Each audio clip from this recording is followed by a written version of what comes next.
this story is so random, but I just thought of it as you were sharing how important it is to also like learn and experience in the communities we're a part of. And technology is such a gift that connects us. And at the same time, without intentionally taking the opportunity to disconnect it, we miss out on the technology in front of us, the wisdom, the earth, the humans that are around us. And as you were sharing, I had this memory come back, and I shared it yesterday, so it's coming back up again. I had lost my phone. Well, it got stolen. There was skinny dipping involved, anyways. I had no phone and no clothing. Good times. And I didn't have a phone for a month in Southeast Asia after that. And I intentionally didn't get a new one because I realized how different my experience of life was being so connected to the places I was visiting. And at first it was hard because I didn't have Google Maps and like I didn't have this was just around the time Instagram came out, so I actually thought it was a photo editing app, which it wasn't. Everyone saw my photos. But I was using it as a photo editing app. So it's like, you lose these things that you're used to having. And yeah, I wouldn't take it back. I just didn't. I chose not to get a phone. And I didn't get a phone until I came back to Canada where I was living at the time. And I was so resistant. I was definitely like the Mother Earth diva, mad at the world. Um, and yeah, so, anyways, just the importance of experiencing the places that we're in. And that could be as simple as the room that we're in right now. It could be um, the communities we're visiting. It could be a new friend, whatever it is, an old friend. So I just wanted to share that. And a little bit about me. You know, the story that's coming to mind that kind of started my journey to regenerative anything, because anything, regeneration is a word that we all kind of find our own meaning for. I was working in team building, and this was when I was in university to become a psychologist. I wanted to be a therapist.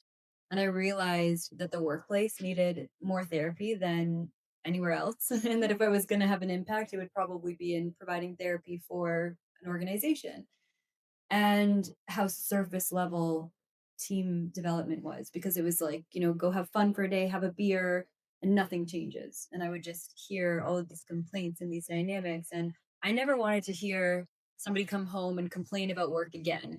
I grew up with my parents like leaving work at the door and not really wanting to talk about it when they came home. And I thought, wow, you spend so much time at work. This is such a powerful portal and opportunity for healing, for growth, for potential, for all of this. And we're not using it. We're not using it as a vehicle for transformation in the world, that's for sure. And we're not using it as an opportunity to grow ourselves.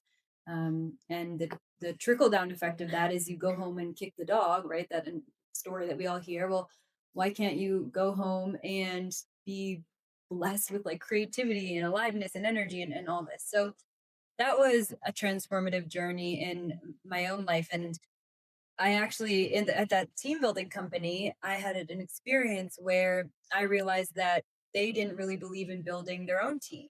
And so it was a huge values misalignment. But who here has worked for a company that was completely not aligned with their own values or even with your values? So we all know what that feels like. And I was frustrated, and that turned into 2 days of channeling what I now call evolving potential, which is the name of my business. But it was these 7 energies that I now know are the chakras. I actually didn't even know this at the time. It was fully like, I feel like I can't even claim this to be mine because it was some sort of ancient wisdom just that I was tapping into. And I saw that the organization really is a human body and a vehicle, and the people are organs, and each organ is different and needs to be nurtured and needs to work together with the other organs. And the policies and procedures are the bones, and how you take care of those bones, what those bones look like, are really going to set the organization up for success in the nervous system, which is the culture. And the nervous system is, not something that you really design, right? You don't design your nervous system. You create the conditions for your nervous system to be regulated by taking care of yourself, by being in community, by, it's the things that you do for yourself that support your nervous system and being regulated. And so I see that as just a massive opportunity for what we can create through how we design our businesses. And actually, each one of you said something that got me thinking. So I'll share. You know, Greg had mentioned the importance of individual responsibility.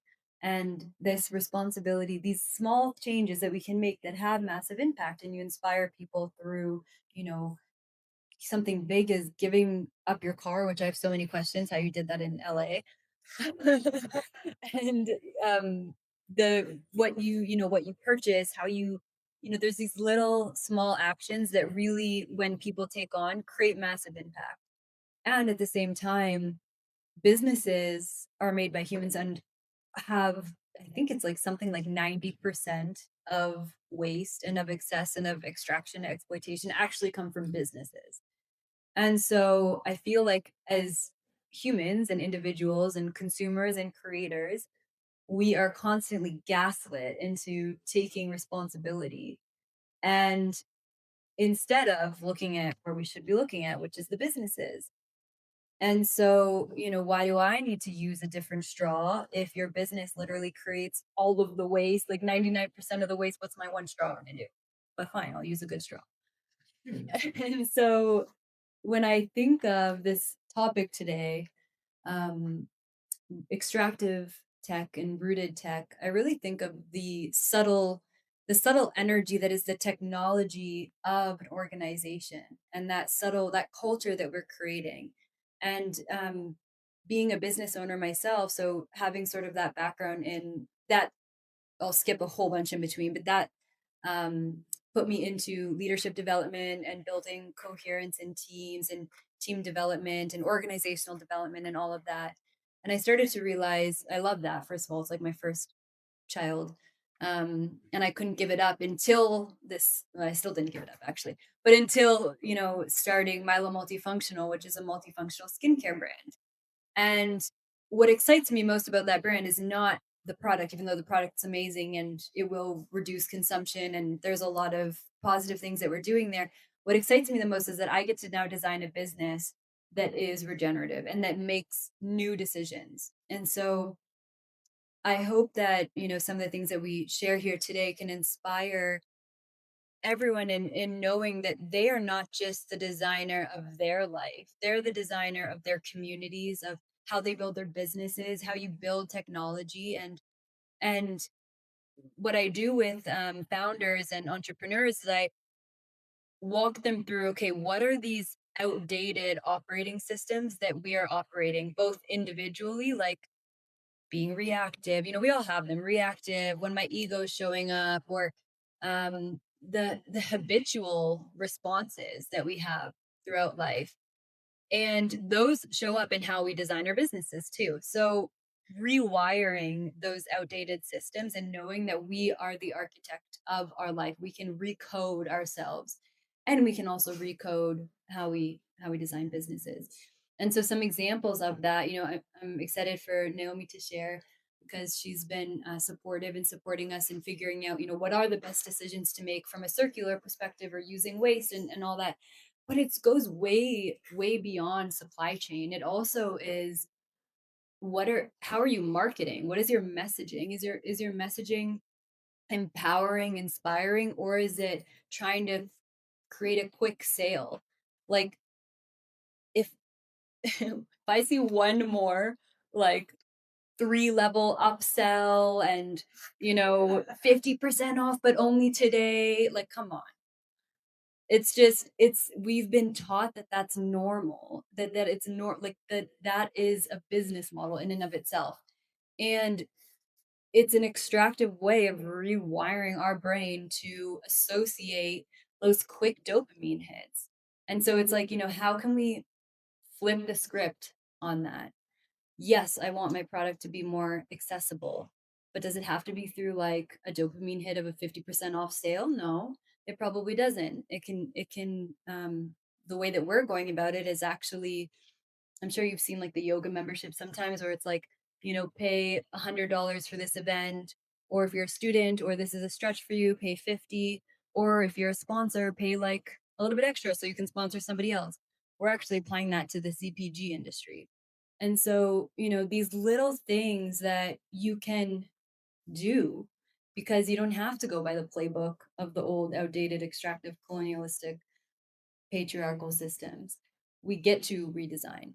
And there was something else that I think Annie shared. Oh, I need to remember. I'm just freestyling it. But um, when I think of, you know, what that means, that we have this power to not only support our individual potential, but to also consciously co-create the potential of our businesses and what that then creates for the world. I just think it makes it so much more fun to want to get into business and to design businesses, because think about the impact that we can have.